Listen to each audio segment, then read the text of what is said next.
हर माटी के बनल शरीरिया हम माटी में मिल जाइए भाई। ये माटी का बर्तन है, एक दिन हम यही माटी में मिलेंगे। ये सत्य है, ये बात सत्य है। एक दिन बालापन आएगा, उसके बाद जवानीपन आएगा, उसके बाद बुढ़ापेपन आएगा। हर आदमी बच्चा होता है, जवान होता है, हर आदमी बूढ़ा होता है। बूढ़ा होने के बाद नाना प्रकार के शरीर में बीमारी होती है।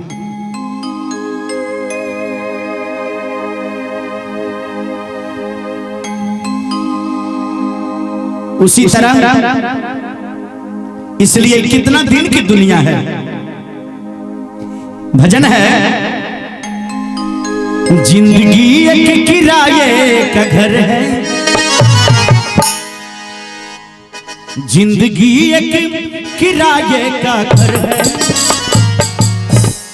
ताली बजते एक बार, ताली नहीं बजेबे तक किड़िया दे दे। हमरा कनी हंसबे के आदत बेसी जी। जे ने बजेते ताली तेकर जेब रहते खाली, आ जे नहीं बजेते ताली तेकरा कन्या मिलते कारी। जे कुमार छो ओन्ने तेकरा कहै छी कर खटनी मिलतो हरिया के पेन नहीं बजे होता जी। बोले सच्चे दरबार की। जिंदगी एक किराए का घर है, एक न एक दिन बदलना, एक न एक दिन बदलना पड़ेगा। जिंदगी एक किराए का घर है, एक न एक दिन बदलना पड़ेगा। मौत जब तुमको आवाज देगी, मौत जब तुमको आवाज देगी, मौत जब तुमको आवाज देगी, घर से बाहर निकलना पड़ेगा। हम अहाँ किराया के घर में रहे छियै, जहिया मौत आवाज देते तो जे पड़ते चाहे जे किछु। तैं कहै छै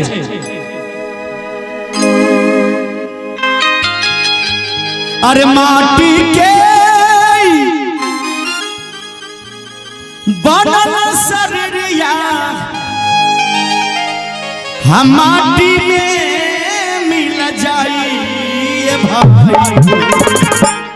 केहू कुछ लेके नहीं जाई, ये भाई हो, केहू कुछ लेके नहीं जाई।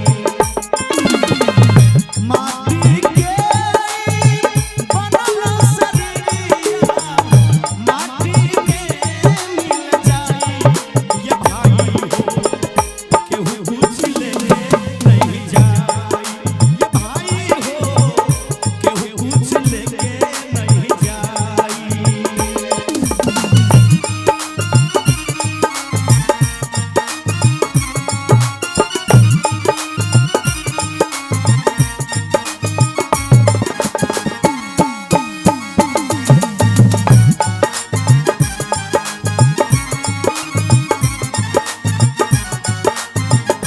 जय हो।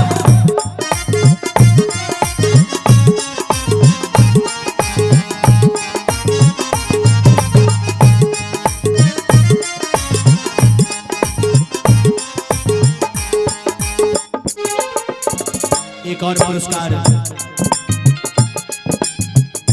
गुप्तदान महाकल्याण 100 रुपया का पुरस्कार, और ये भी गुप्तदान 100 रुपया का पुरस्कार।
की दो डगर है। जो अच्छे कर्म करेंगे वो पुण्य की डगर पे जाएंगे, पुण्य के रास्ते पर। और जो पाप करेंगे, अधर्म करेंगे, बेईमानी करेंगे, झूठ बोलेंगे, वो पाप के डगर पे जाएंगे। इसलिए कहना है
बबलू जी की माता जी की तरफ से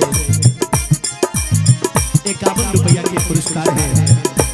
बहुत बहुत धन्यवाद है। दानी की जय, दाता की जय हो। सोना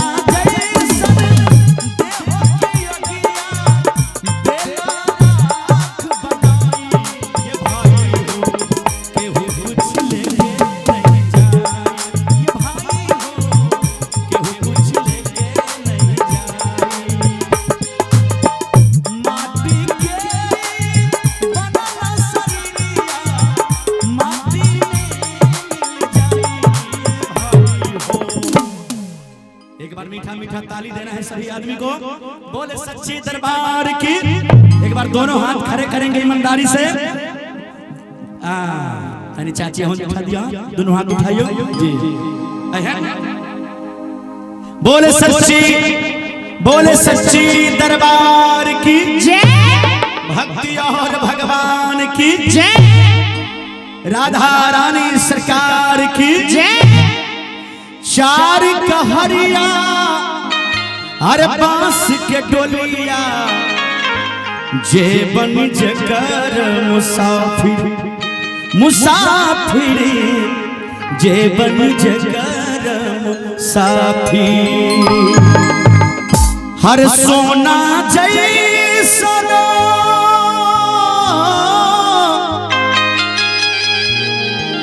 देह के अगिया, अरे देला राख बनाई भाई। भाई देला राख बनाई भाई। ताली दबे चाची। सब आदमी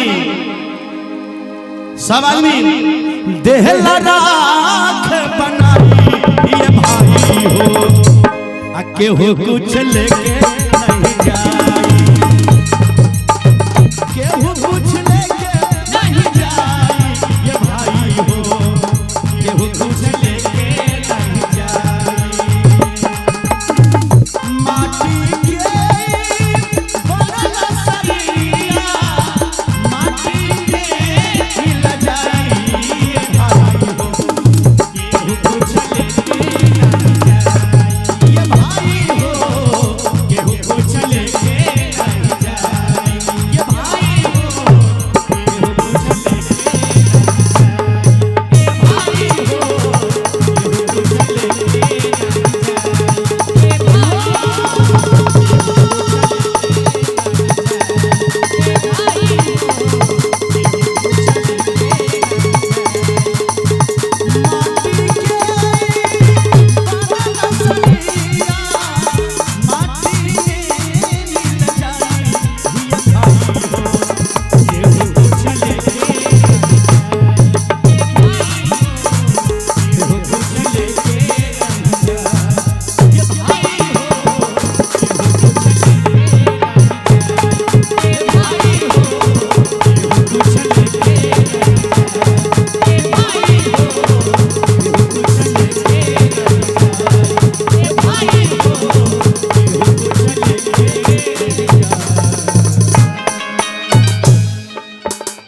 बोले संत समागम भगवान की जय।